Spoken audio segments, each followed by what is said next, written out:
Okay, sir, I am starting now. Good evening, one and all present here. Thank you for joining us for the DITF next webinar. Kindly the host can please mute all the participants. The host is requested to mute all the participants. Thank you so much.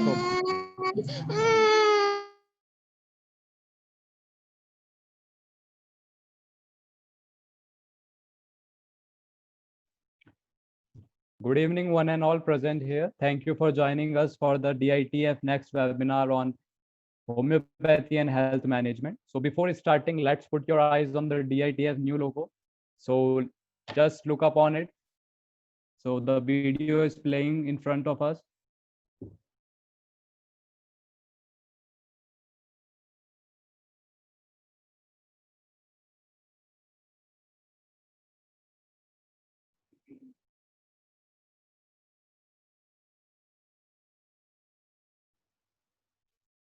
You can give a huge round of applause for that on your screen. So this is the new logo of DITF.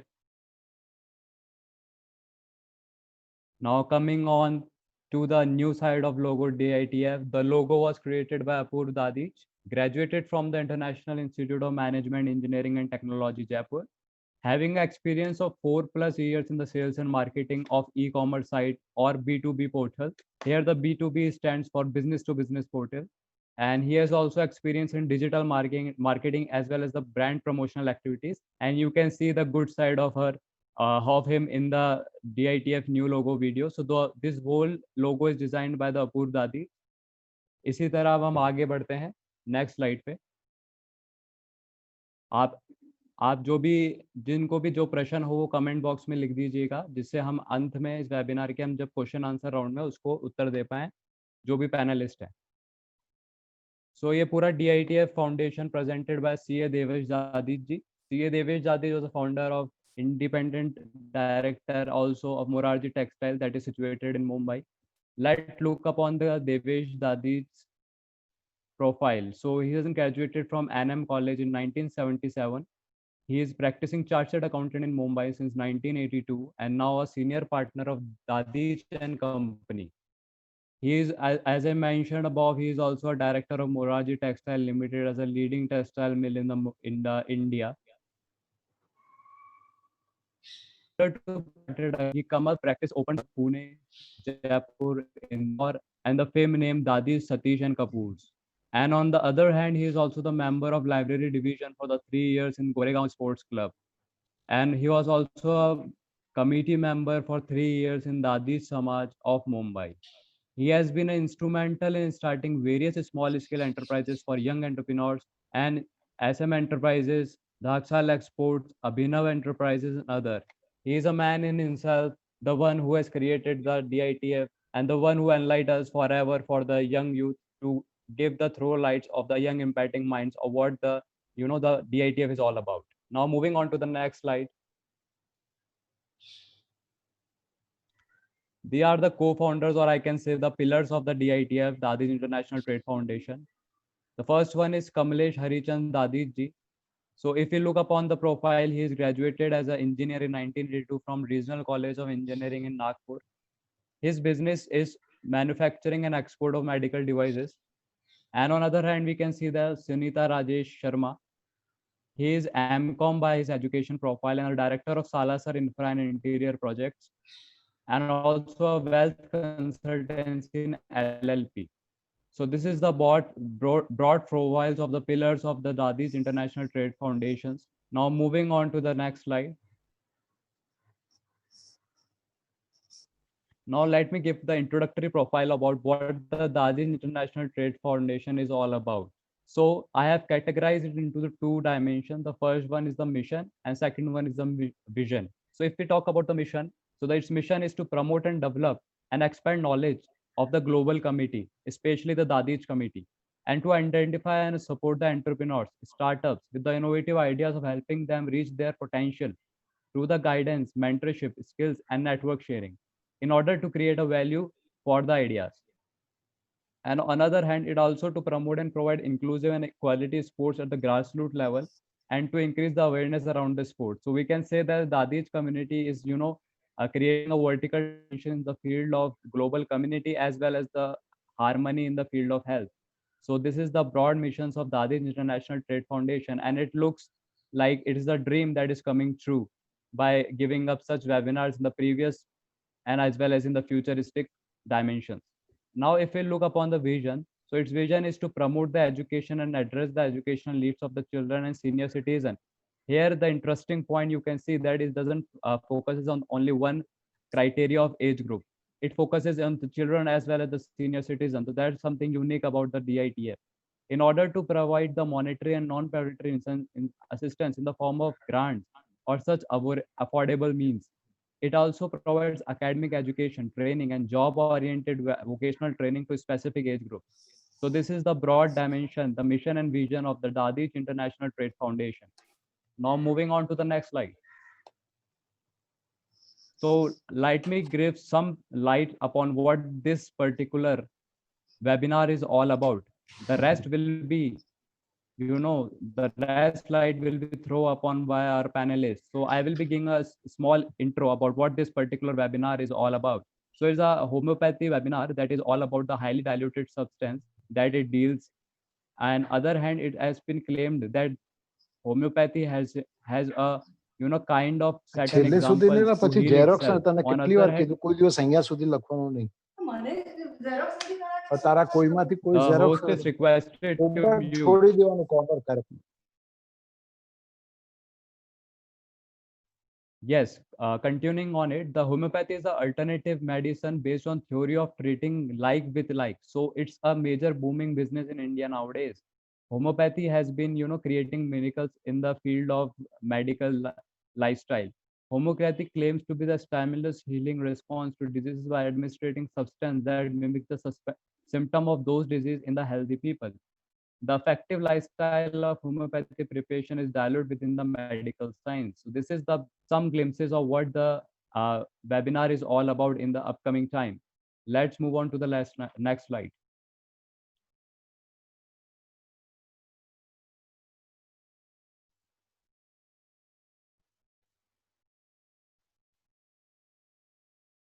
Moving on to the next slide, I can see some glimpses of the webinar that has been shown. So these are some glimpses. So the past webinars are as follow. The first one is Walk Towards Success. This is the highly appreciated webinar that was conducted by the DITF Foundation. And on other hand, there is What Goes into the Mind of Achiever. This is also a webinar that introduces the young mindset towards the society. And another webinar is on MSMEs, medium scale and small size businesses. So it's all about, the trends that is going on, and DITF is follow them. And you can also see the ladies chapter, the virtual Sinjara meet. So these all kind of things are arranged by DITF in the previous webinars. Let's move on to the next slide.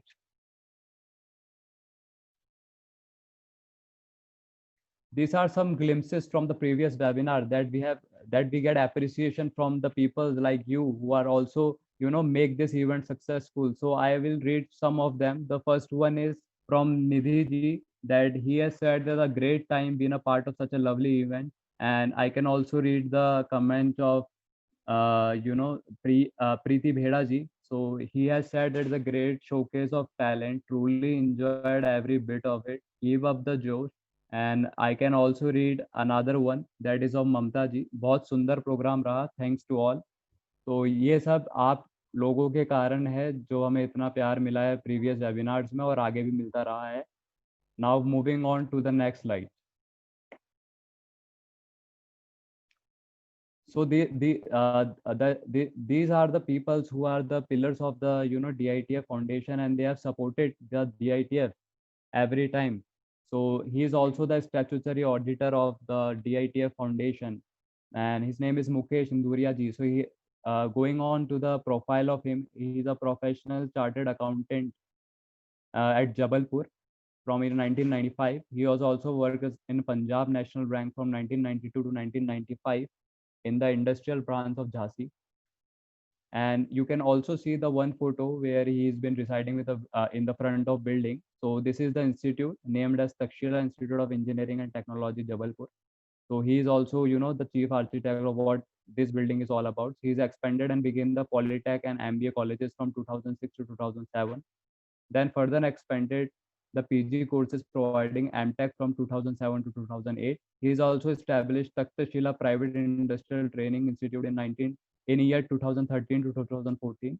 He also established Mount Littrela, a famous children's school in 2015 to 16. So this is the broad profile of our pillars that have created DITF what it is now. Moving on to the next slide. He is Mr. C.S. Akesh Sharma. He is appointed as the internal auditor of DITF Foundation. So let me share his profile to you guys. So this is about the professional caring and effectiveness of policies and procedures. He is also, good at facilitating the risk management and value for money. He has been a principal knowledge of accounting and financial transaction. He is experienced in plan test. His expertise in evaluating the reports. So this is the brief profile of CS Akesh Sharma ji. Now moving on to the next slide. These are some future webinars that are coming up. So these are lined up by DITF. The first one is driving entrepreneurship, career counseling and education policy, quiz competition organized by ladies chapter of DITF. On other hand, there is special Diwali program by a very talented artist of DITF Foundation. And another one is debate and elocution competition by the young achievers. So this is what the DITF is all about. Thank you from my side and मैं आप सबसे अंत में एक ही बात कहना चाहूँगा कि ये सब वेबिनार आप लोगों के बिना बिल्कुल भी पॉसिबल नहीं है। तो आप लोगों का कंट्रीब्यूशन इस वेबिनार को एक बहुत सक्सेसफुल बना सकता है। तो आपके पास कुछ भी आइडियाज़ हो, कुछ भी सुझाव हो या आपके कुछ भी सहायता DITF वेबिनार में अपने आप को प्रेजेंट करना चाहें तो आप DITF के मेल ID पे आप आसानी से उस पर अपना नाम लिख के आप हमें सजेशंस दे सकते हैं। तो DITF का मेल ID है ditfindia@gmail.com। तो आप सबसे अनुरोध है कि आप ये सेमिनार खत्म हुए उसके बाद आप अपने वैल्यूएबल सजेशंस ज़रूर दें। Now I am moving on to my mic to Shubhi Dadi. He is a physiotherapist and also a team member in animal healthcare organization. Moving on to the Shubhi Dadi. Thank you so much. Thank you, Vaibhav Dadij. It means a lot. Good evening, all of you. Myself, Shubhi Dadij, and I would like to ask some questions to Dr. Gaurav Dadij. Dr. Gaurav Dadij, are you there?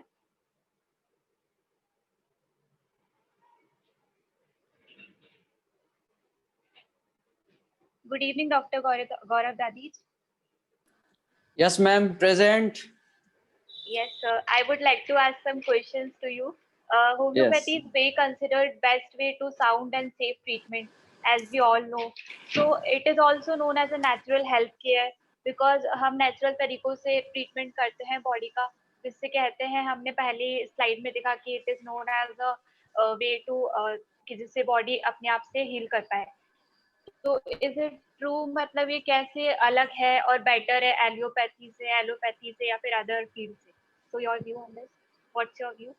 Yes doctor Shubhi, सबसे पहले good evening सब लोगों को। जितने भी लोग viewers में देख पा रहा हूँ सभी मुझसे ज़्यादा एक्सपीरियंस्ड मेरी ही फील्ड के अदर फील्ड से भी हैं काफ़ी सारे लोग। सबको मैं प्रणाम करता हूँ, जितने भी बड़े लोग हैं सबको प्रणाम करता हूँ कि आप सब लोगों का नॉलेज और आप सब लोगों का एक्सपीरियंस हम लोगों से हम साझा कर पाएँ आप लोगों से, सो वो हमारे लिए काफ़ी वैल्यूएबल रहेगा। अब आपके सवालों का कुछ मैं जवाब देने का प्रयास करता हूँ। डॉक्टर शुभी, सबसे इम्पोर्टेंट चीज़ ये है कि कोई भी पैथी अपने आप में फुलफिल और परफेक्ट नहीं है। सबसे इम्पोर्टेंट चीज़ जो बेटर और बेस्ट का जो एक ये डिफरेंशिएशन वाली जो चीज़ है ये बिटवीन पैथीज नहीं हो सकती है। क्यों? सबसे इम्पोर्टेंट चीज़ है because these all pathies having his own fundamental principles। सबसे इम्पोर्टेंट चीज, हम किन्हीं सिमिलर लोगों के बीच में हम कंपटीशन रख सकते हैं, जिनका सब नेचर इक्वल हो, उनमें हम ये कह सकते हैं कि इट इज गुड या फिर it is best, it is perfect. So Ayurveda, allopathy, homeopathy, यूनानी, सिद्धा और नेचुरोपैथी, बहुत सारे सिस्टम्स हैं हमारे इंडिया में। Am I audible to all?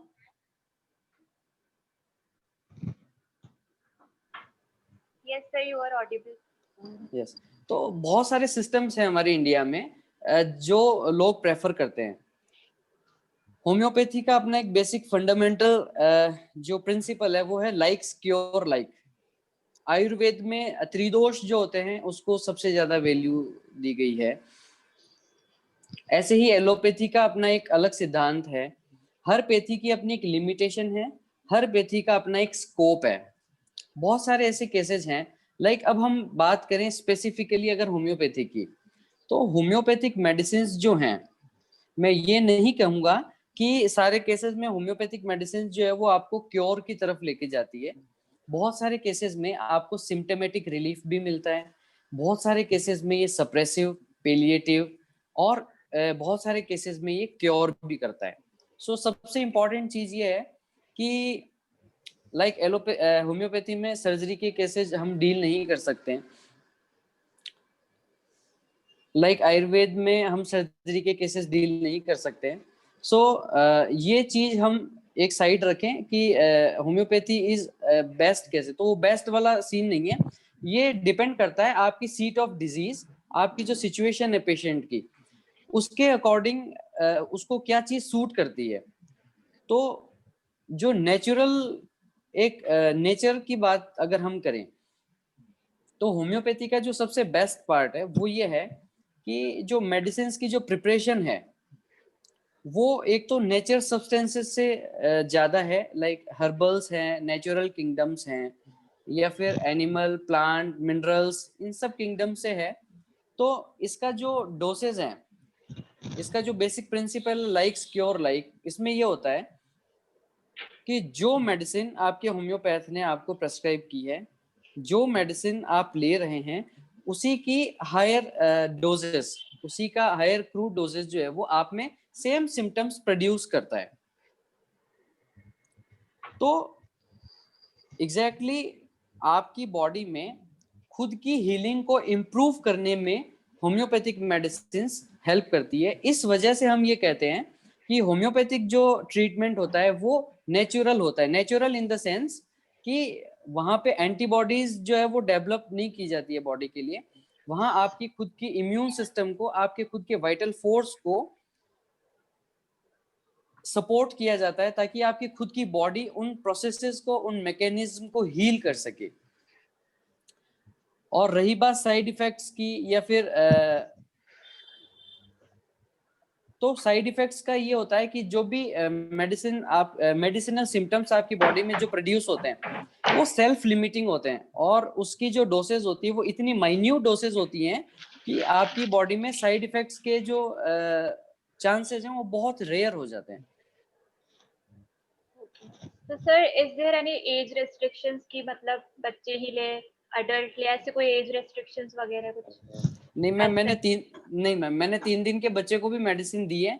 सो ये मैं बिल्कुल नहीं कह सकता हूँ कि इसमें कोई एज रेस्ट्रिक्शन है। डिपेंड करता है आपके सिम्टम्स पे, आपके सिम्टम सिवियरिटी पे। सबसे इंपॉर्टेंट चीज है किसी डॉक्टर के लिए ये कि वो होम्योपैथी का केस है या फिर नहीं है। सबसे इंपॉर्टेंट चीज है वो उसको डिसाइड करना होता है कि यहाँ होम्योपैथी का स्कोप है या फिर नहीं।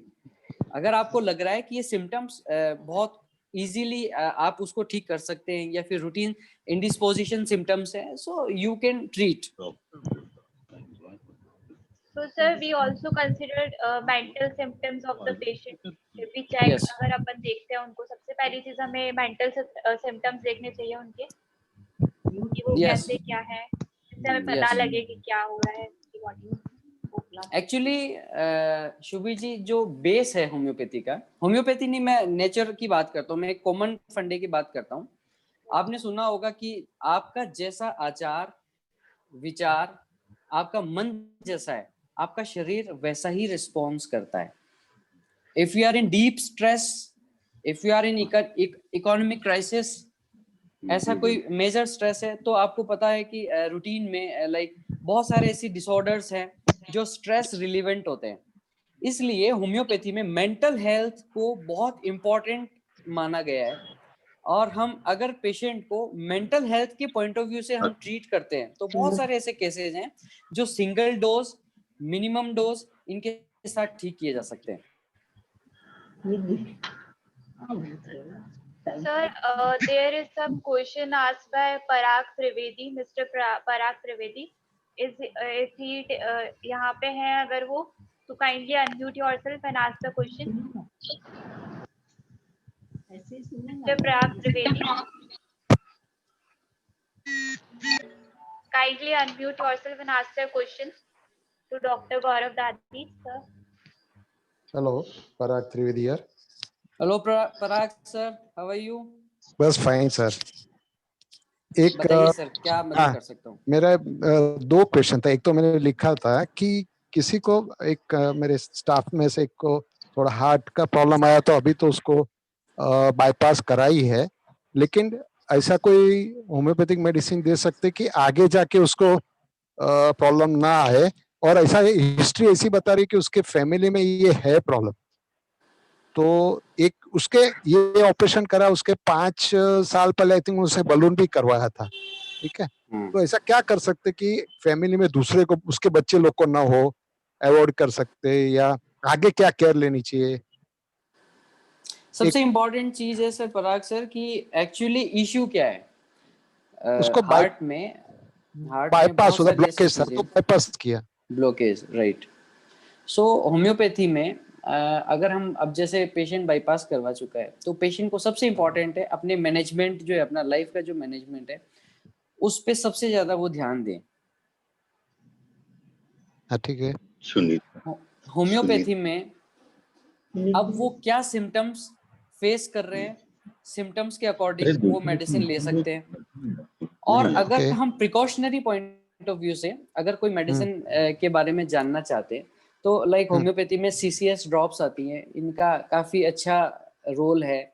अगर हम नेचर की बात करें तो अर्जुन की छाल, अपने जो अर्जुन की छाल होती है आयुर्वेद में बहुत ज्यादा यूज होती है, उसका भी बहुत इंपॉर्टेंट रोल है इसमें। सो डिपेंड करता है कि पेशेंट के सिम्टम्स आगे कैसे आ रहे हैं और पेशेंट को प्रॉब्लम क्या आ रही है। सो उसके अकॉर्डिंग उसको ट्रीट किया जाना सही होगा। बिकॉज सबसे इम्पोर्टेंट होम्योपैथी में एक चीज ये मैं आपको बताना चाहूंगा कि पेशेंट टू पेशेंट वेरी करती है मेडिसिन, इसको हम कहते हैं इंडिविजुअलाइजेशन। सो बहुत सारे केसेस में अब एक पेशेंट है, पेशेंट ए है, उनके सिम्टम्स सेम है, पेशेंट बी है, उनके सिम्टम्स भी सेम है, ठीक है, लेकिन दोनों का कॉन्स्टिट्यूशन अलग है। तो होम्योपैथिक मेडिसिन डिपेंड करती है पेशेंट के कॉन्स्टिट्यूशन पे, वहां पेशेंट की मेडिसिन चेंज हो जाती है। तो इट्स बेटर, ये बेटर होगा कि जिन भी पेशेंट को मेडिसिन अगर प्रेस्क्राइब करवानी है या पूछनी है तो अपने नियरेस्ट अच्छे होम्योपैथ से वो अपना पूरा कॉन्स्टिट्यूशनल हिस्ट्री, अपनी बॉडी की जो पूरे सिम्टम्स हैं उनकी कॉन्स्टिट्यूशनल हिस्ट्री वो लें, और constitutional medicine will help you a lot in these kind of cases. बाकी CCS ड्रॉप्स आती है होम्योपैथी में, काफी फेमस है, आप सर्च करेंगे अगर, जैसे रीनल स्टोन के लिए बच्चा जानता है कि Berberis vulgaris is a good medicine. So इस तरह से CCS हार्ड ड्रॉप्स आती है तो उनका काफी अच्छा रोल है। Okay, thank you. Right sir. दूसरी एक पूछना था कि ब्लड प्रेशर के लिए भी, मतलब ब्लड प्रेशर की दवा चालू को तो हमेशा लेनी पड़ती है, भले स्मॉल डोज, तो उसके लिए भी आप इंडिविजुअली पेशेंट के हिसाब से मेडिसिन हो सकती है? बिल्कुल सर, अब आपका प्रश्न जो है वो, आपका क्वेश्चन बहुत अच्छे तरह से मॉडिफाई हो गया है। मैं इसी तरह से ये चीजें ही लोगों में स्प्रेड करना चाहता हूँ। BP, high blood pressure is a life management disorder actually. तो आप सुबह से लेके रात तक क्या खाते हैं, क्या सोचते हैं, क्या पीते हैं, कितना पीते हैं, कैसा खाना खाते हैं, आप क्या करते हैं, ये सब आपका हाइपरटेंशन का रीडिंग है। आपका जो लाइफस्टाइल है वो कैसा है, it is depends on your hypertension. बहुत सारे हाइपरटेंशन ऐसे होते हैं जो लाइफस्टाइल रिलेटेड होते हैं। तो लाइफस्टाइल से रिलेटेड हाइपरटेंशन में कभी भी आदमी को लाइफ टाइम मेडिसिन नहीं खानी पड़ती। सबसे पहले पेशेंट खुद अपना एक अच्छा डॉक्टर होता है, बशर्ते वो अपनी चीजों को खुद डायग्नोस करे। मैं ऐसा क्या गलत कर रहा हूँ जिसकी वजह से मुझे हाइपरटेंशन हुआ है या फिर मुझे ये अनकंफर्टेबल फीलिंग है। आपको पता है सबसे पहले पेशेंट को पता नहीं चलता है कि उसको हाइपरटेंशन है। सबसे पहले उसको सर में भारीपन होगा, उसको घबराहट होगी, ऐसे सिम्टम्स आएंगे, ठीक है। लेकिन अभी समस्या ये है कि हम सबके घर में बीपी की मशीन है जो डिजिटल होती है और 80% मैं कहूँगा 80% वो मशीन एक्यूरेट बीपी मेजर नहीं करता है। और हमारी प्रॉब्लम ये है कि हम दिन में 2 बार 3 बार 4 बार हम ब्लड प्रेशर चेक करते हैं। ये सबसे बड़ी प्रॉब्लम है हमारी। तो सबसे पहले पेशेंट अपना पॉजिटिव फैक्टर फाइंड आउट करे। मैं बीपी के लिए कॉमन प्रोटोकॉल आप लोगों को बताता हूँ, आप लोगों को मैं बताता हूँ कि सबसे इम्पोर्टेंट आपका 45 मिनट्स वॉक एक नॉर्मल हेल्दी मैन वीमेन के लिए सबसे इम्पोर्टेंट है 45 मिनट्स वॉक। इसके अलावा आप योगा, प्राणायाम, मेडिटेशन, क्योंकि सबसे बड़ी समस्या ये है कि आज से 20 साल पहले पैसे की इतनी मारामारी नहीं थी, स्ट्रेस आदमी की लाइफ में इतना नहीं था, ठीक है। तो इस तरह के जो कंडीशंस थी, इस तरह की जो डिजीजेस थी वो इंट्रोड्यूस हुई नहीं थी हमारे सामने इस हाई लेवल पे। और अब समस्या ये है कि पेशेंट के इतना ज्यादा स्ट्रेस है कि स्ट्रेस से रिलेवेंट ब्लड प्रेशर जो है वो पेशेंट को होने लगा है। तो आपको पता चल जाएगा जिस भी दिन आपको टेंशन है, जिस भी दिन किसी से आपसे कोई कहा सुनी हो गई, उस दिन आपका बीपी हाई हो गया, उसके बाद में शाम को बीपी सही हो गया। उसके लिए मेडिकेशन की आवश्यकता नहीं है, वो चाहे होम्योपैथी हो, वो चाहे आयुर्वेदिक हो, वो चाहे एलोपैथिक हो। ये सब चीजें आप खुद की लाइफस्टाइल मैनेज करके ही ठीक कर सकते हो। तो सबसे इंपॉर्टेंट चीज है आप अपने ब्लड प्रेशर के पॉजिटिव फैक्टर को ट्रेस आउट करो। और ऐसा मैं कोई भी डॉक्टर की ये स्टेटमेंट नहीं मान सकता हूँ कि बीपी की मेडिसिन आपको लाइफ टाइम लेनी पड़ेगी। जितने भी कॉजेज होते हैं बीपी के, लाइक रीनल फेलियोर है, लाइक कोलेस्ट्रॉल है, ठीक है, ऐसे बहुत सारे फैक्टर्स होते हैं, ऐसी बहुत सारी चीजें होती है जिनकी वजह से हाइपरटेंशन होता है। लेकिन मैं ये नहीं मान सकता हूँ कि आपको बीपी की मेडिसिन जो है वो लाइफ टाइम लेनी होती है। Thank you doctor. Doctor Usha जी को मेरा प्रणाम। one question.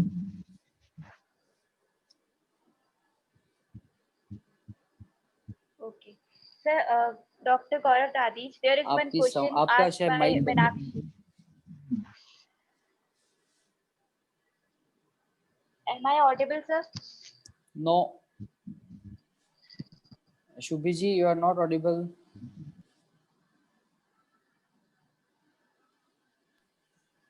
Sir, am I audible? Yes. Now audible. Okay, sir. There is one question asked by Meenakshi in the comment section chat box. Mild osteoarthritis. How do we treat with homeopathy? With the help of homeopathy. Yes, osteoarthritis. Meenakshi जी, अच्छा आपने chat box में डाला है, right? Okay. अब सबसे important चीज है कि आपके सिम्टम्स की सीवियरिटी क्या है।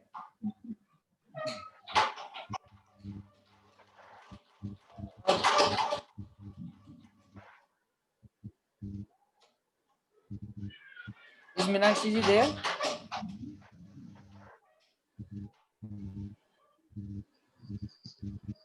Meenakshi ji, kindly unmute yourself. Yeah. Unmute Can you करिए hear me अपने now? आप को। Yeah. Can you hear me now? Yes, ma'am. Yes, sir.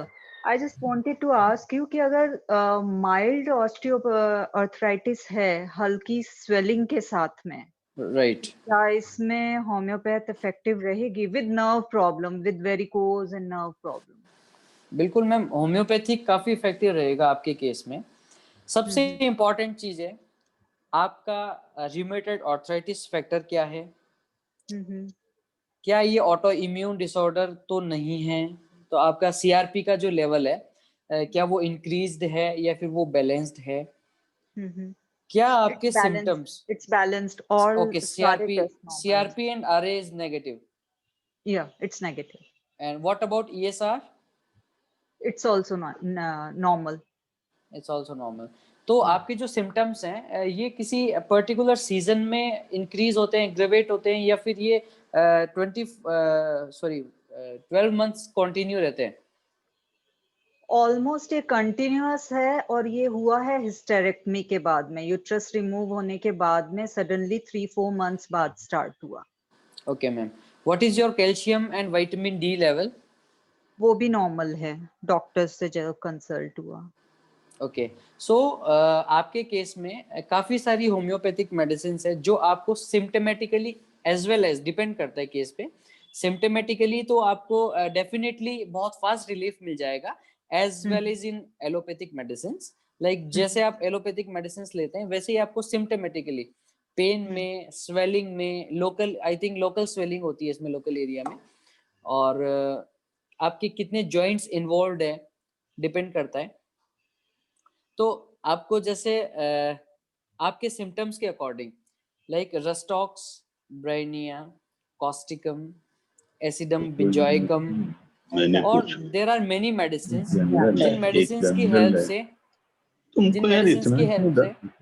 अपन आपको सिम्टोमेटिकली ट्रीट कर सकते हैं।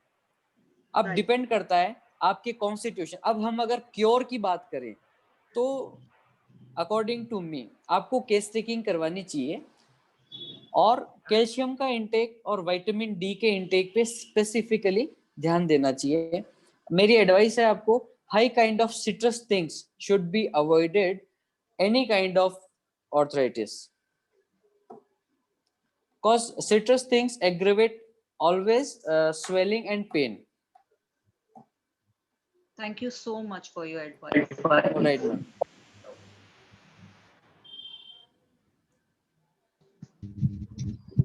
Sir, I would like to ask one question. Weight management जो होता है वो इफेक्टिव होता है होम्योपैथी लेने से, मतलब कि कोई सुधार होता है वेट मैनेजमेंट में? मुझे ऐसा नहीं लगता है मैम। एक्चुअली बहुत सारे डॉक्टर्स, होम्योपैथिक डॉक्टर्स जो है वो वेट मैनेजमेंट के लिए मेडिसिन प्रेस्क्राइब करते हैं, but I don't think so. मेरे पास जो भी वेट मैनेजमेंट से रिलेटेड पेशेंट आते हैं, मैं मेडिसिनली उनको मना कर देता हूँ। हाँ, उनको लाइफ मैनेजमेंट में जरूर समझाता हूँ कि किन किन चीजों को आप फॉलो करें ताकि आपका जो फैट है वो डिपॉजिट होने से बचे, और अपने आप को आप कैसे मैनेज करें वो मैं उनको बता देता हूँ। लेकिन अकॉर्डिंग टू मी हो सकता है कि इसके लिए कुछ स्पेसिफिक लाइन ऑफ ट्रीटमेंट होता होगा, बट जो मेरा एक्सपीरियंस है उसके अकॉर्डिंग मुझे नहीं लगता है कि ओबेसिटी मैनेजमेंट में होम्योपैथी का कोई मेजर रोल है। हाँ, तो मतलब इसका ये हुआ कि लाइफ मैनेजमेंट हमको इम्प्रूव करनी चाहिए, ऑटोमेटिकली सब सही हो जाएगा। एब्सोल्युटली। शुभी जी, यस सर। मैं आपको एक चीज बताता हूँ। डिजीजेस बेसिकली दो तरह की होती हैं। एक होती है जिसको आप खुद से ठीक कर सकें, जो आपकी खुद की बॉडी ने प्रोड्यूस की है। एक डिजीज ये होती है जो एक्सटर्नल फैक्टर्स से आपने एक्वायर किया है। अब जितनी डिजीजेस आपने खुद एक्वायर की है, खुद की बॉडी से प्रोड्यूस किया है, वो कैसे किया होगा? गलत आपने सोचा होगा, गलत आपने खाया होगा, गलत आपने पिया होगा, या फिर गलत तरह से आपने अपनी लाइफ को मैनेज किया होगा। ठीक है, इन सब डिसऑर्डर्स को, इन सब डिजीजेस को आप विदाउट मेडिकेशन खुद को सुधार के ठीक कर सकते हैं। सबसे इंपॉर्टेंट चीज हमारे इंडिया में ये है कि हमारे इंडिया में सर दुखने पे पैरासीटामोल, होम्योपैथी में बेलेडोना, आयुर्वेद में आई थिंक गोदंती, और कुछ इस तरह की कुछ मेडिकेशंस होते हैं, लाइक वो आंख बंद करके हम ले लेते हैं। हम में से बहुत से लोग ये जानने की कोशिश नहीं करते हैं कि हेडेक हो क्यों रहा है। सबसे इंपॉर्टेंट है रूट कॉज। अगर जब तक हम खुद का नहीं पता करेंगे, जब तक हम प्रोफेशनली प्रॉपर तरह से हम खुद को ट्रीट नहीं कर सकते हैं। तो जो एक्वायर्ड डिजीजेस है, जहां सर्जिकल इंटरवेंशन की जरूरत है, वहां पे आप डॉक्टर से कंसल्ट कीजिए, किसी मेडिसिन से कंसल्ट कीजिए, किसी होम्योपैथ से कंसल्ट कीजिए, किसी आयुर्वेदा कंसल्टेंट से कंसल्ट कीजिए, वहां आवश्यकता है आपको। लेकिन बहुत सारी जो खुद ने प्रोड्यूस की है जो डिसीजेस, उनमें आपको खुद प्रयास करना चाहिए। सबसे इंपॉर्टेंट, सबसे पहले खुद प्रयास करें। नहीं हो रहा है, then go to your consultant. सबसे पहले आप जाएं फिजिशियन के पास, not for surgeon, not any specialised doctor. सबसे पहले आप जनरल फिजिशियन के पास जाएं, उनसे अपनी चीज डिस्कस करें। सर्जिकल इंटरवेंशन की जरूरत है नहीं है, वो फिजिशियन आपको सारा सब बताएंगे। तो सबसे इंपॉर्टेंट चीज ये है कि जो चीज आप खुद अपनी बॉडी से हील कर सकते हैं, ठीक कर सकते हैं, सबसे पहले उन पे ध्यान दीजिए। Sir, there is one question. अपूर्व दादी जी ने पूछा है कि is there any side effect of homeopathy medicine? कोई साइड इफेक्ट है होम्योपैथी मेडिसिन का, या फिर डेंजर हो या फिर कुछ? हाँ, ऐसा डेंजर वाला साइड इफेक्ट मैं नहीं कह सकता हूँ, बट आपने सुना होगा कि अति सर्वत्र वर्जयेत, ज्यादा मात्रा में गलत दिशा में कोई भी चीज का सेवन करना गलत है। वो चाहे होम्योपैथिक मेडिसिन हो, वो चाहे आयुर्वेदिक मेडिसिन हो, वो चाहे पानी ही क्यों ना हो। आप पानी को अगर 8 लीटर पी लीजिए पूरे दिन भर में, उसके साइड इफेक्ट्स आपको पता चल जाएंगे। तो यही साइड इफेक्ट की थ्योरी है। ठीक है, बाकी ये नहीं कह सकते यहाँ पर कि आपने किसी पेशेंट को माइग्रेन की मेडिसिन दी, आपने हेडेक के लिए किसी पेशेंट को मेडिसिन दी और उसका रीनल फेलियर हो गया, ऐसा नहीं हो सकता है। So like in allopathic mode of system, like we are consuming a lot of paracetamol causes your renal failure. So इस तरह के साइड इफेक्ट्स जो है वो ऑल्टरनेटिव मेडिसिन में देखने को बहुत रेयरेस्ट ऑफ रेयर केसेस में मिलते हैं। सर, संदीप शर्मा ने क्वेश्चन पूछा है, अगर संदीप शर्मा यहाँ पे है तो प्लीज अनम्यूट कर लीजिए खुद को एंड सर से क्वेश्चन पूछ सकते हैं आप। Sandeep Sharma.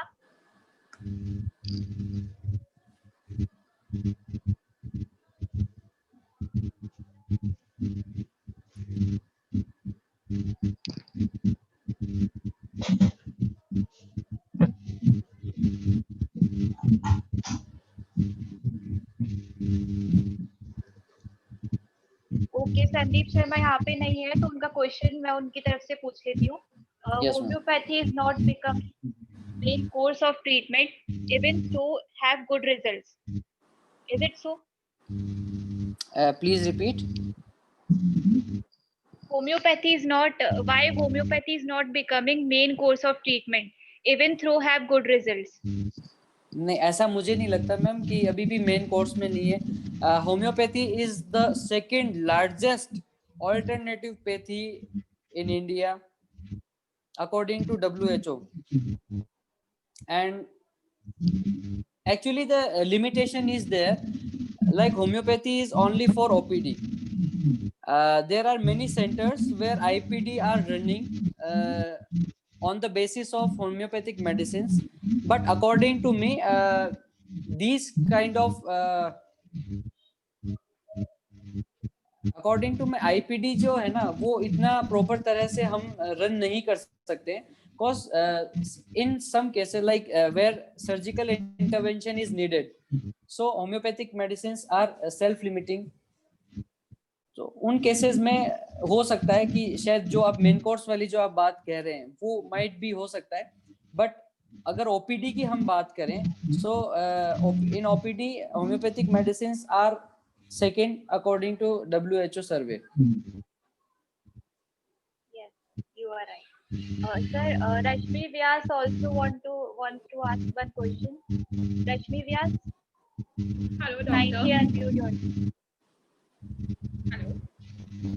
Hello, ma'am. Hi, sir. How are you doing? All right, sir. All right, ma'am. All right. So actually, I just wanted to ask one question. Like during this COVID time, there's one medicine, arsenic album, which is being prescribed to be taken to boost the immunity. So is it that that medicine really helps to boost the immunity so that we can fight against corona? Actually, ma'am, there are many medicines which can help in improving our immune system. There are many medications. So अगर हम बात करें कि asymptomatic cases में या फिर जो Covid positive नहीं है उन केसेस में अगर हम मेडिकेशन की बात करें कि आर्सेनिकम एल्बम हम आंख बंद करके ले रहे तो मेरे according it is not so good. Depend करता है आपके सिम्टम्स पे.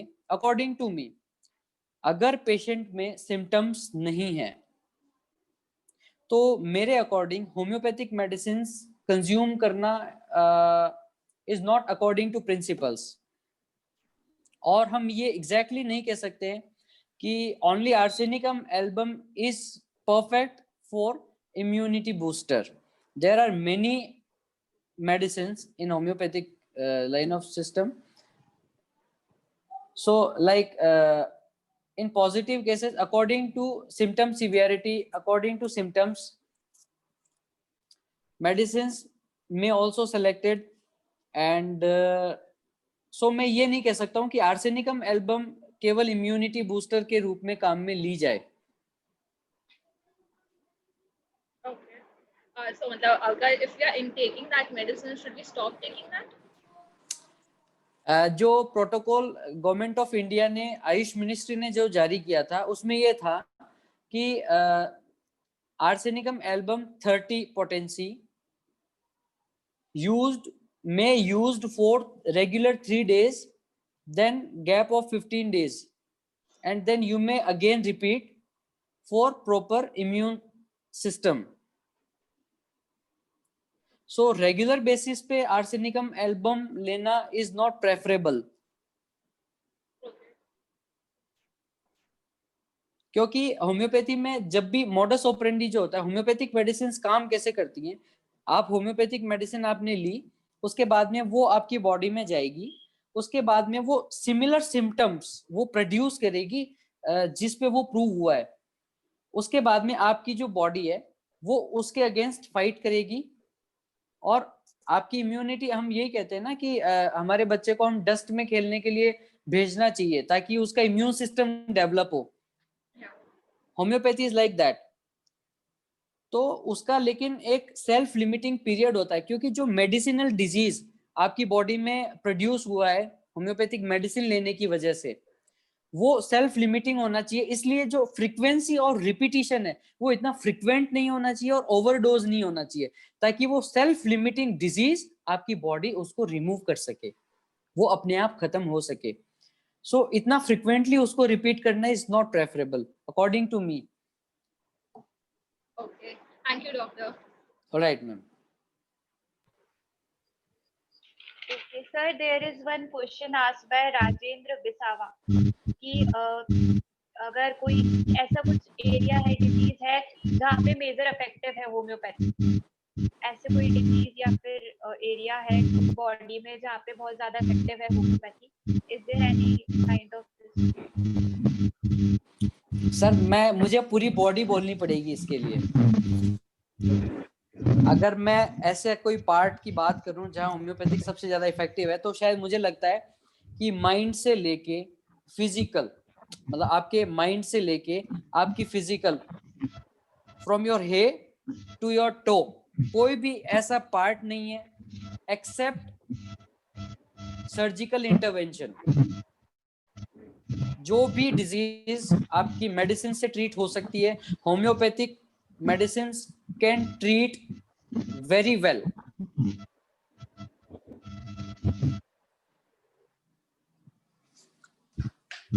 बट हाँ, ये कह सकता हूँ कि बहुत सारे ऐसी डिजीजेस है जो इजीली ट्रीट हो पाती है, जहाँ पे जो रिजल्ट्स है वो अगर हम आम भाषा में बात करें तो काफी फेमस है. वो आप all kind of allergic conditions, renal stone, आप यूरिथ्रल स्ट्रक्चर जहाँ पे सर्जिकल इंटरवेंशन नीडेड है एलोपैथिक मोड ऑफ साइंस में, like CRF, chronic renal failure में होम्योपैथी का बहुत अच्छा रोल है।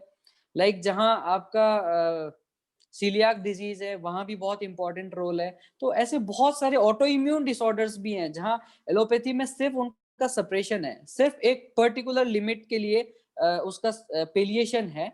वहाँ होम्योपैथिक मेडिसिन बहुत लंबे समय तक इफेक्टिव रहती हैं।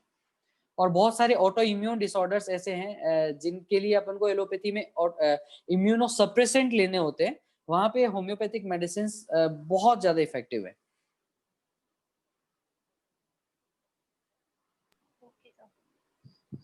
तो सर आपकी कोई एडवाइस है कि आप या मतलब हमारे जैसे बच्चों को या स्टूडेंट्स को देना चाहेंगे कि अभी ऐसी सारी चीजें चल रही है कि हम अंदर ही अंदर रहता है, तो बहुत सारे ऐसे प्रॉब्लम्स होती है, मेंटल प्रॉब्लम, फिजियोलॉजिकल बहुत सारी चीजें होती हैं, तो हम कैसे उनसे कोप अप करें। और यहाँ इधर की बात नहीं, मतलब अगर हम लोग कोविड को भी अगर हटा के देखें तो बहुत सी चीजें होती है तो भी हमको मतलब कैसे हम लोग उससे कोप अप करें मेंटली और फिजिकली।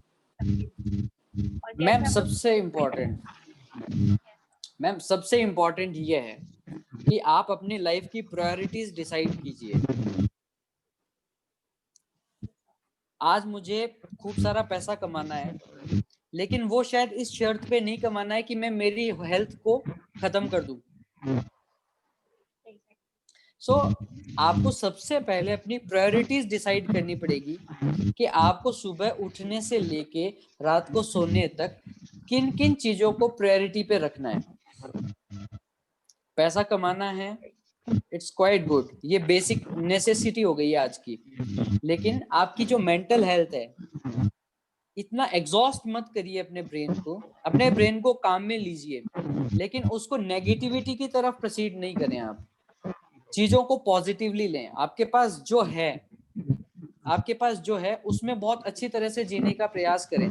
सबसे इम्पोर्टेंट चीज जो है, जो आज की लाइफस्टाइल में हमको देखने को मिलता है, वो ये है कि पेशेंट स्ट्रेस की वजह से ऐसे, अभी मैं आपको एक पर्सनल एक्सपीरियंस बता रहा हूँ मेरा। आफ्टर लॉकडाउन जब मेरा क्लिनिक मैंने स्टार्ट किया था 25th of May I think, तो उसके बाद से जो केसेस थे, इतने number of cases we have faced, like palpitation, सबसे इंपॉर्टेंट घबराहट।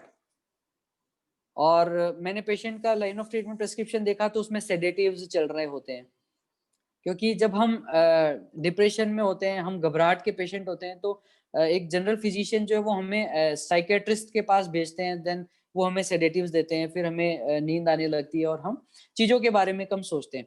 तो सबसे इंपॉर्टेंट चीज ये है कि डर, कोरोना के बाद में जो लोगों में जो डेवलप हुआ है वो एक्सेसिव डर, इसकी इतनी जरूरत नहीं है। इसके बारे में तो हम थोड़ा सा अगर सजग हो जाएं, अगर हम इस चीज को अगर थोड़ा पॉजिटिवली लें, तो इतने घबराने की आवश्यकता नहीं है। जिन पेशेंट्स को एडमिट होने की आवश्यकता नहीं है, वो पेशेंट्स भी एडमिट हो रहे हैं।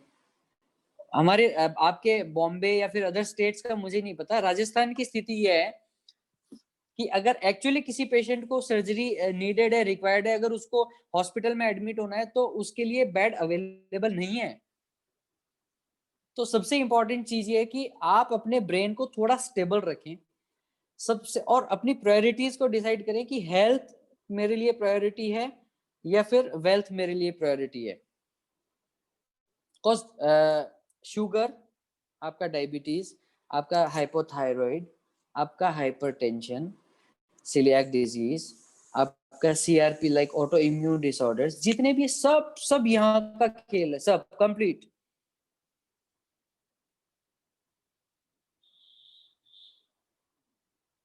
सबसे इंपॉर्टेंट चीज ये है कि जिन चीजों को हम खुद हील कर सकते हैं, जिन चीजों को हम खुद ठीक कर सकते हैं, एटलीस्ट उन पे हम ट्राई करें। एटलीस्ट उन पे हम एक हमारी लाइफस्टाइल प्रॉपर बनाएं, प्रॉपर जूस लें, हम प्रॉपर हेल्दी डाइट्स लें, प्रॉपर फाइबर्स लें, प्रॉपर फ्लूइड हम डाइट में लें। ऐसी बहुत सारी चीजें हैं जिनको हम फॉलो करके हम हेल्दी रह सकते हैं।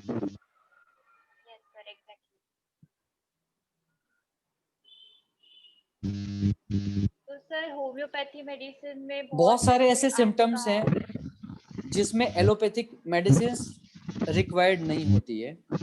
लाइक बहुत सारे ऐसी कंडीशंस हैं जहाँ पे हम एनाल्जेसिक्स अवॉइड भी कर सकते हैं। वहाँ हम एंटीहिस्टामिन मेडिसिन अवॉइड भी कर सकते हैं, ठीक है। जहां आपकी सिवियरिटी है सिम्टम्स में, आपको लग रहा है कि कोई भी लाइन ऑफ ट्रीटमेंट परफेक्ट नहीं है, then you may go for antipyretic, antihistamine, antibiotic, antiviral, so these are many medicine. लेकिन जो प्रायोरिटी है वो ये होनी चाहिए कि सबसे पहले हम हमारा घरेलू इलाज, जो हमारा घरेलू नुस्खा है, हम उसको ट्राई करें। उसके बाद में हम फिजिशियन से एक, क्योंकि अब जैसे ऑस्टियोआर्थराइटिस की बात की अभी मैम ने, तो ऐसी बहुत सारी मेडिसिन है जिनमें हम सिम्टोमेटिकली पेशेंट को रिलीफ दे सकते हैं। तो फिर पेशेंट को HCQS लेने की जरूरत नहीं है। एलोपैथिक साइंस में HCQS और निकोक्सिया, like there are many medicine जो ऑस्टियोआर्थराइटिस में, रूमेटॉइड आर्थराइटिस में काम आती हैं, लेकिन उनके साइड इफेक्ट्स बहुत ज्यादा है। सो इस तरह के केसेस में हमको सिम्टोमेटिक रिलीफ के पॉइंट ऑफ व्यू से होम्योपैथिक मेडिसिन जो है वो प्रेफर करनी चाहिए, ताकि लॉन्ग टर्म में उनके कोई साइड इफेक्ट्स ना हो। ये शुभी जी। Okay sir. तो सर इसका मतलब आपने कहा था कि जैसे अपन डिजीज को, किसी भी चीज को तो हमको उसकी जड़, तो इसमें होम्योपैथी बहुत ज्यादा टाइम लगता है, ट्रीटमेंट बहुत ज्यादा टाइम लेता है ये? मैम एक्चुअली डिपेंड करता है सिचुएशन पे, आपकी डिजीज पे, आपकी कंडीशन पे। आप एक्यूट पेशेंट हैं, आपको कोल्ड है, अगर वॉइस डिस्टर्बेंस बहुत ज्यादा हो रहा है, अगर आप एक्यूट पेशेंट हैं, आपकी एक्यूट कंडीशन है, तो आपको रिलीफ 2 दिन में या 3 दिन में ही आ जाएगा। उसमें आपको 10 दिन का इंतजार करने की जरूरत नहीं है, क्योंकि acute conditions are always already self limiting. तो उसके लिए 10 दिन का वेट करने की जरूरत नहीं है। बट अगर CRF का केस है, सीलियाक डिजीज है, एलर्जिक राइनाइटिस है, और बहुत सारे ऐसे डिसऑर्डर्स हैं जो क्रोनिक नेचर के होते हैं, जो पुराने होते हैं, उनको ट्रीट करने में टाइम लगता है। वो चाहे एलोपैथिक मोड ऑफ साइंस हो, वो चाहे होम्योपैथी हो, वो चाहे आयुर्वेद हो। सो ये जो लंबा समय लगना और धीरे धीरे काम करना, इस चीज से मैं नहीं एग्री हूँ उस चीज से। Okay sir. तो सर एक चीज पूछनी थी कि एनी एग्रीवेशन इनिशियली, मतलब अगर अपन मेडिसिन, होम्योपैथिक मेडिसिन लेते हैं, तो हमको स्टार्टिंग में थोड़ा सा कंडीशन और बिगड़ जाती है क्या, बिगनिंग में या फिर स्टार्टिंग में? Actually ma'am according to my experience, जो मेरा एक्सपीरियंस है उसके हिसाब से बहुत सारी ऐसी कंडीशंस होती हैं जहाँ पे पेशेंट ऑलरेडी सप्रेशन में चल रहा है, जहाँ पे पेशेंट ऑलरेडी पेलिएशन में चल रहा है। Like there are many skin disorders as per my experience, there are many disorders, there are many condition, like psoriasis का पेशेंट है, एक्जिमा है, डर्मेटाइटिस है। सो पेशेंट हमारे पास आया है, वो लेटेंट स्टेज में है, उसकी जो डिजीज है, उसकी जो कंडीशन है, उसके जो सिम्टम्स हैं, they all are in latent stage. और हम जो हमारा लाइन ऑफ ट्रीटमेंट जब हम स्टार्ट करते हैं, तो स्किन के केसेस में लाइक हम एंटीसोरिक, हमें 3 मियाज्म होता है होम्योपैथी में, सोरा, सिफिलिस एंड साइकोसिस। सो अगर हम एंटीसोरिक मेडिसिन से केस को स्टार्ट करते हैं, तो समटाइम्स जो पेलिएटिव सिम्टम्स होते हैं, जो पेलिएटिव कंडीशंस होती हैं, वो एग्रेवेट होके अपने नेचुरल फॉर्म में आती हैं, लेकिन वो सेल्फ लिमिटिंग होती हैं। एक पीरियड के बाद में वो धीरे धीरे अपने आप वापस ठीक हो जाती हैं। So in some cases I can say like homeopathic medicine में aggravate in some cases.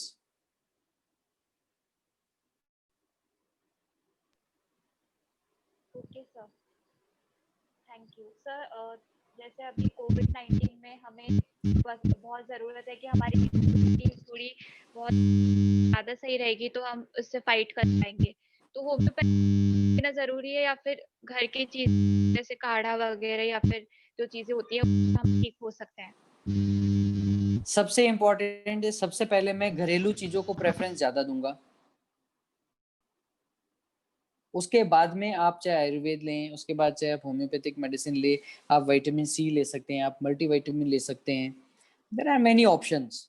Like अभी कोविड के पीरियड में जो एक कॉमन लाइन ऑफ ट्रीटमेंट जो चल रहा है वो ये है कि विटामिन सी आपका रिच होना चाहिए। वो आप चाहे सिप्ला की टेबलेट ले लें, वो चाहे आप कीवी ले लें, आप मौसमी, संतरा, बहुत सारे ऐसे फ्रूट्स हैं जो आपके विटामिन सी की डेफिशिएंसी को पूरा कर सकते हैं। Vitamin C is basically for your immune system.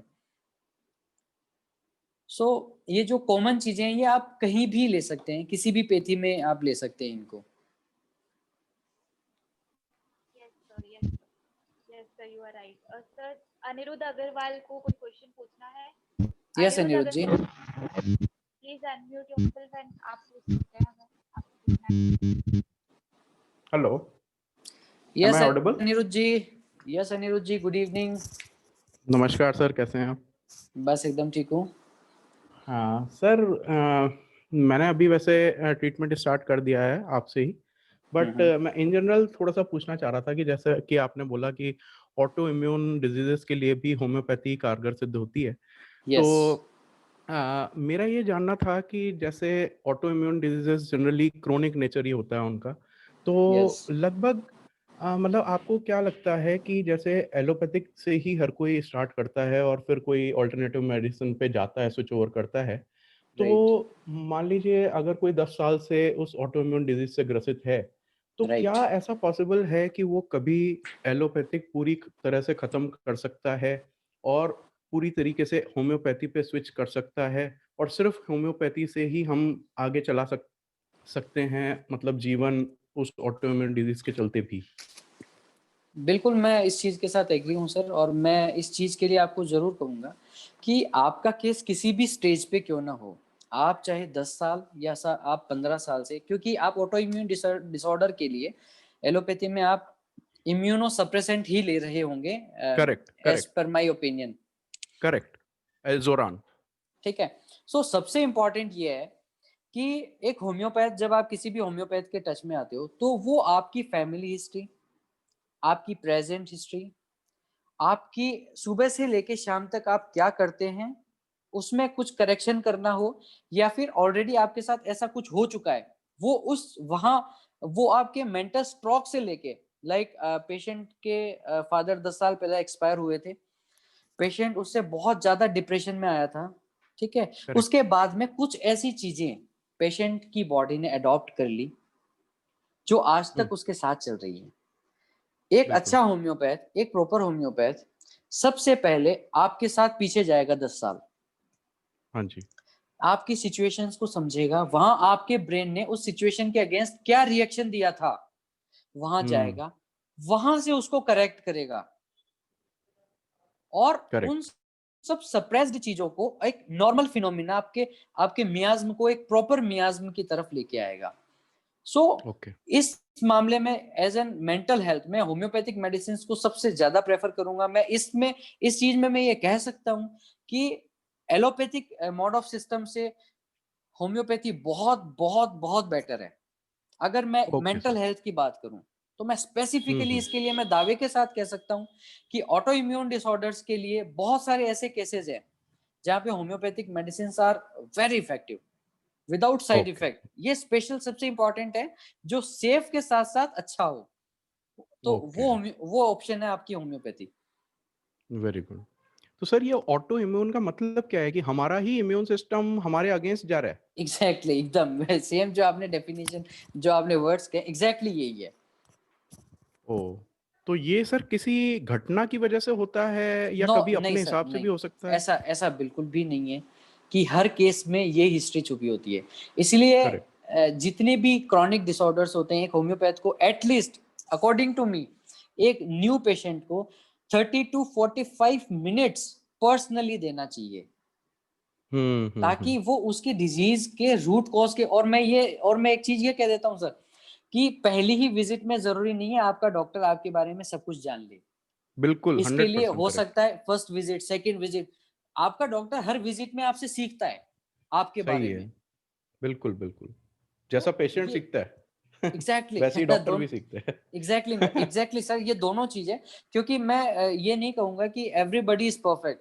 Homeopath भी आपसे बात करके, आपकी चीजों को जान के, आपकी तरह से वो सीखता है और उन मेडिसिन को अप्लाई करता है आपके ऊपर। Okay okay.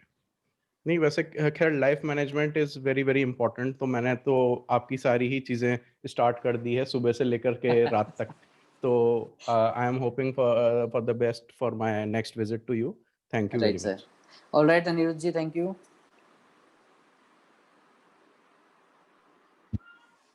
Thank you, sir. You have explained all the things very well for आपने and बहुत ही सर एक क्वेश्चन है जो आरुषि शर्मा पूछना चाहेंगी। तो यस। आरुषि शर्मा, आप यहाँ पे हैं?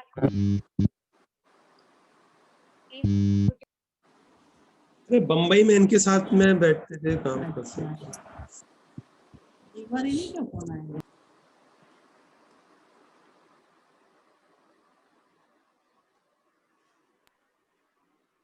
आरुषि शर्मा है?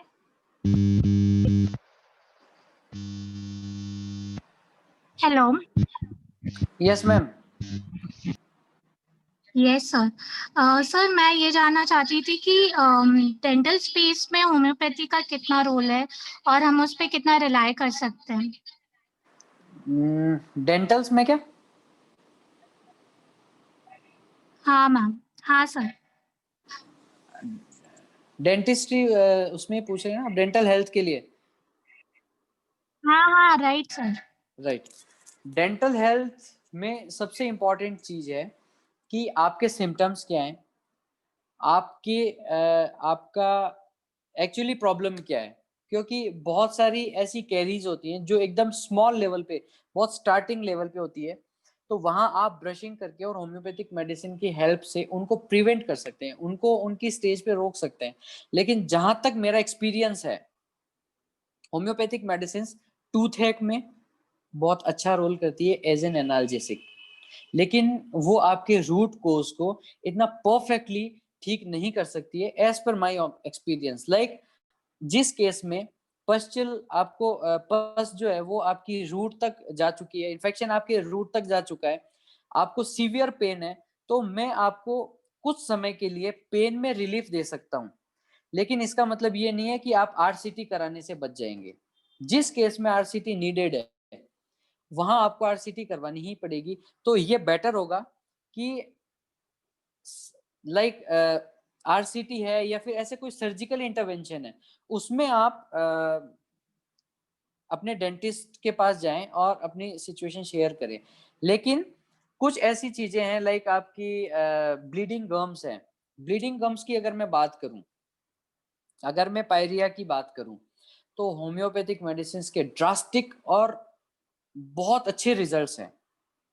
लाइक बहुत अच्छी अच्छी मेडिसिन हैं आपकी ब्लीडिंग गम्स के लिए, लाइक मर्क्सोल है, नाइट्रिक एसिड, बेसिकली हम इसको कहते हैं सिफिलिटिक मियाज्म। सो जितनी भी एंटी सिफिलिटिक मेडिसिन हैं, they can useful in these kind of issues. So कुछ केसेस होम्योपैथी में ट्रीट हो सकते हैं और कुछ केसेस होम्योपैथी में ट्रीट नहीं हो सकते हैं।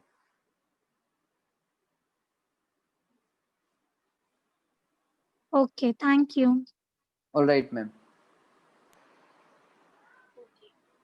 Thank you sir, thank you so much. बहुत ही अच्छे से आपने सब एक्सप्लेन किया सारी चीजें। Informative session. आप एक मैसेज देना चाहेंगे सबको मेरी तरफ से कुछ?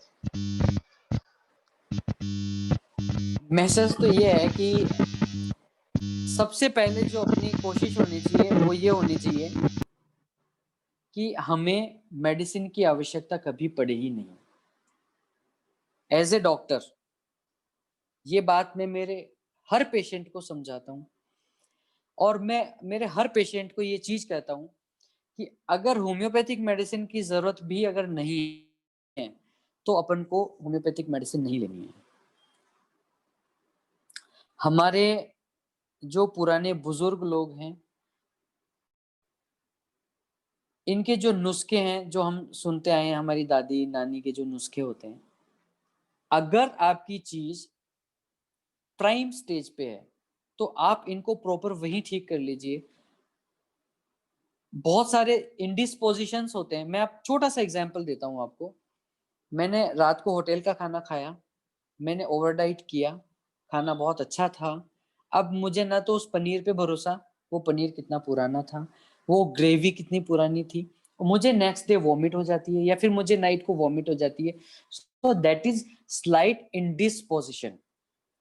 इसको विदाउट मेडिकेशन ठीक किया जा सकता है, लेकिन एक बार वॉमिट आने के बाद में आपको अगर 8 बार 10 बार 12 बार वॉमिट हो रहा है और आपको डायरिया भी बहुत ज्यादा स्टार्ट हो गया है, then you have to go to your homeopath, your physician और एनीबडी। तो सबसे इंपॉर्टेंट चीज ये है कि सिम्टम आते ही डॉक्टर के पास भागना जरूरी नहीं है। जिन केसेस में सर्जरी से बचा जा सकता है उन केसेस में आप सर्जरी से दूर रहें, होम्योपैथिक मेडिसिन को प्रेफरेंस दें, ये मैं सबको कहूंगा। जितने भी छोटे बच्चे हैं कोशिश करें होम्योपैथिक मेडिसिन या फिर आयुर्वेदिक मेडिसिन, इनका फर्स्ट प्रेफरेंस होनी चाहिए इनके लिए। कोशिश करें एंटीबायोटिक्स 3 साल के बच्चे से पहले हमें देने की जरूरत ना पड़े। बहुत से ऐसे केसेस हैं न्यूमोनाइटिस के जिनमें एंटीबायोटिक देना पड़ता है हमको, लेकिन होम्योपैथी में बहुत अच्छी अच्छी मेडिसिन है, एंटीमोनियम टार्ट्रिकम, आर्सेनिकम एल्बम और ऐसी बहुत अच्छी अच्छी मेडिसिन हैं जिनके बेसिस पे हम एक्यूट न्यूमोनाइटिस को प्रॉपरली ट्रीट कर सकते हैं। सो जिन केसेस में हम एलोपैथिक मेडिसिन से बच्चों को दूर रख सकते हैं, लाइक मेरा जो एक्सपीरियंस है, बड़े बड़े एलोपैथिक डॉक्टर्स भी छोटे बच्चों को एलोपैथिक मेडिसिन, एंटीबायोटिक मेडिसिन देने में कतराते हैं। वो कोशिश करते हैं कि एंटीवायरल या फिर एंटी एलर्जिक मेडिसिन से वो बच्चा जो है वो ट्रीट हो जाए।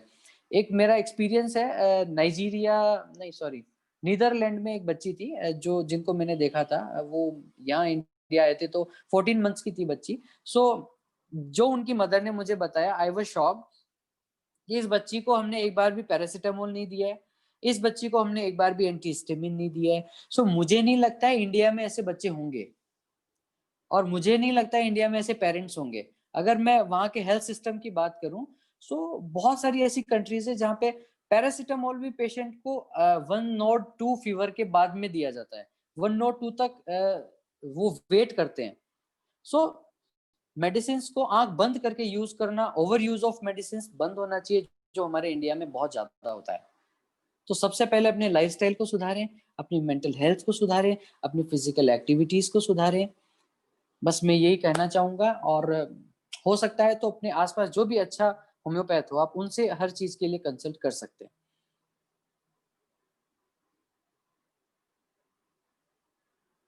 शुभी जी done?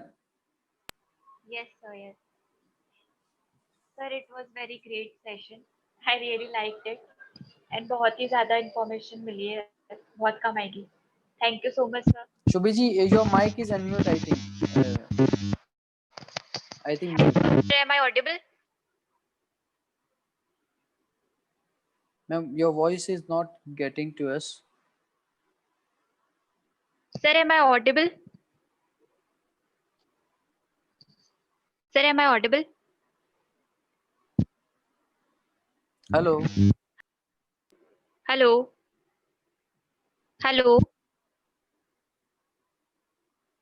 Yes, you are audible to us. Yes, now. Yes, sir. It was very great session.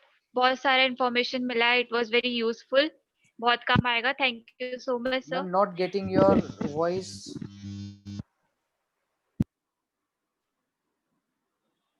Shubhi ji, not getting your voice. Sir, am I audible? Yes, now audible. Yes, sir. It was very great session. I really liked it and I hope पसंद आया ही है वैसे. And sir, एक question किरण पूछना चाहेंगे. Mister Kiran, please ask.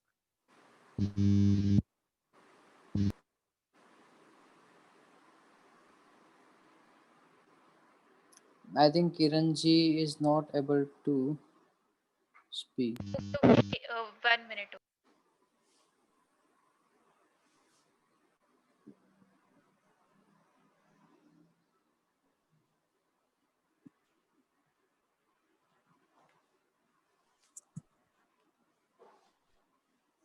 It is about psoriasis, I think.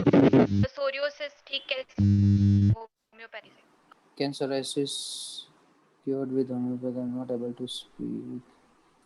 Psoriasis be cured through homeopathy. Sir अगर मैं cure की बात करूं तो psoriasis is again an autoimmune. So जब तक yes there are many cases जहां हम exactly ये कह सकते हैं कि psoriasis क्योर हो गया है, बट मैं जहां तक मेरा एक्सपीरियंस है कि 100 में से 60 और 70% केसेस ही ऐसे होते हैं जो कंप्लीट क्योर हो सकते हैं. बाकी मैक्सिमम 40 to 50% केसेस में सप्रेसिव और सिम्टम्स रिलीफ वाला जो लाइन ऑफ ट्रीटमेंट है वो ही चलता है. बहुत सारे ऐसे केसेस है जिनमें होम्योपैथिक मेडिसिन से एग्रेवेशन भी देखने को मिलता है. सो अगर मैं क्योर की बात करूं तो क्योर के लिए सबसे इंपॉर्टेंट अगेन जो मैं बात करूंगा वो इंडिविजुअलाइज्ड थ्योरी है, इंडिविजुअलिस्टिक थ्योरी है. और इसमें भी सोराइसिस में भी आपके मेंटल्स पे काम करना पड़ता है. उसके अकॉर्डिंग ही आपकी मेडिसिन जो है वो टोटलिटी ऑफ सिम्टम्स के बेसिस पे फाइंड आउट करनी होती है. But psoriasis can be cured with homeopathy. Yes. Okay, sir. Thank you so much. Now I would like to end here, and I would like to give my mic to Mr. Vaibhav Dadich, please.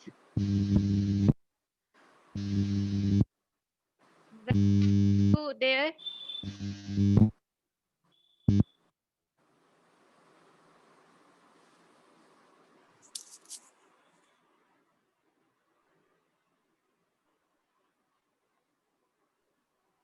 Vaibhav Dadich, are you there?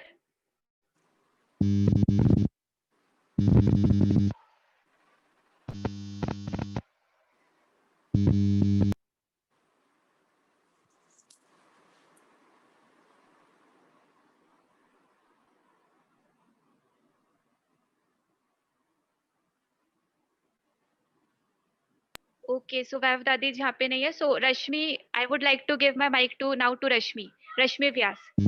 Thank you so much, sir. All right, Shubhi ji, thank you. Yeah, good evening to one and all present. I'd like to thank the audience for their valuable time given to us for this webinar.